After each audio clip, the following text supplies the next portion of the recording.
Um, is polygamy allowed in Judaism? Oh boy. So, okay, by Judaism, if you mean according to the religion, Jewish law, and according to the Torah, yes, it is. There is nothing in Judaism, the religion, against polygamy that prohibits it in any way. There was a temporary prohibition created by a rabbi called Rabbeinu Gershom 1,000 years ago for the people of his community in particular. No one could even find this gezerah, this, I think he called it cherem, but it's, people write about it, that for 1,000 years he prohibited polygamy for his specific community, but that time already expired.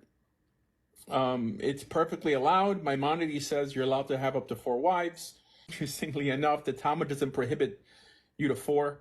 So some say that it's unlimited, assuming that you're not going to favor one over the other. You're not the other, yeah, and that you can afford them.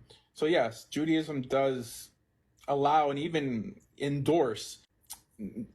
There's times in the Torah where God expects you to become a polygamist, expects you. And that's during the Levirate marriage. The Levirate marriage, also known as Yibum, is when your brother dies without procreating.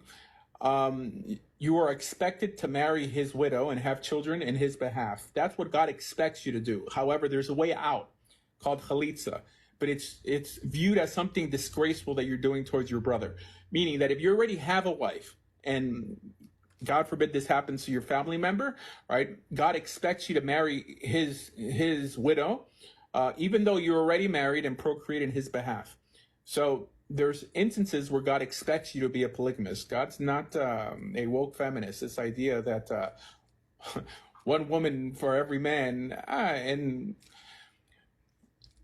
in the type of world that we live in today, where probably 80% of the men aren't even interested or capable of taking care of, committing to one woman, you're going to have many women fighting for the attention of, let's say, around 20% of the men out there.